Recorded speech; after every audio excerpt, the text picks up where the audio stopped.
In most strong performing banks, succession isn't an uncomfortable subject. It usually appears on the board calendar once a year.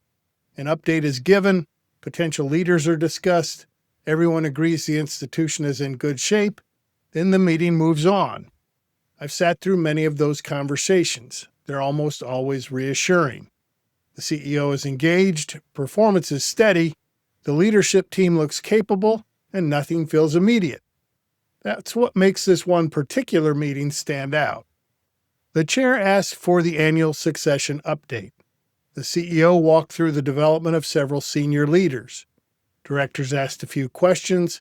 Everything sounded familiar. Then one director looked across the table and asked almost casually, "John, how much longer do you see yourself doing this?" The CEO smiled. He said he still enjoyed the work and wasn't thinking about stepping away anytime soon. You could almost feel the room exhale. The discussion continued. Later, during executive session, one director summed it up in a single sentence.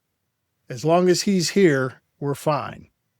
In another institution, I watched a strategy discussion take an unexpected turn. Someone asked, "If the CEO stepped away for 6 months, not permanently, just 6 months, what would slow down?" The room didn't answer immediately.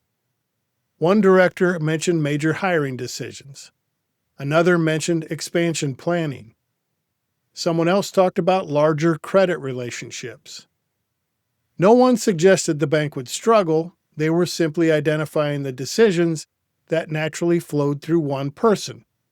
That conversation felt different. It wasn't about replacing the CEO. It was about understanding how the institution actually operated. A CEO once gave me an answer I appreciated because it was so candid. I asked him, "If you announced today that you plan to retire 3 years from now, would this board start governing differently?" He didn't answer immediately, and finally he said, "Yes, I think they probably would." And then he smiled and said, "Maybe that tells us something." Not long afterward, I was talking with the chair of another institution. He mentioned that they stopped treating succession as a once-a-year agenda item. I asked why. He said, "If we're only thinking about it once a year, we're probably not thinking about it correctly." There wasn't any urgency in his voice, just experience. The conversation wasn't about identifying the next CEO. It was about making sure the institution never depended on a single timetable or a single individual to maintain its direction. Perhaps that's the quieter purpose of succession. Not preparing for someone's departure, preparing the institution to continue governing with the same clarity whenever that day eventually arrives. If leadership changed on a known horizon, would your board govern differently, or would it simply continue?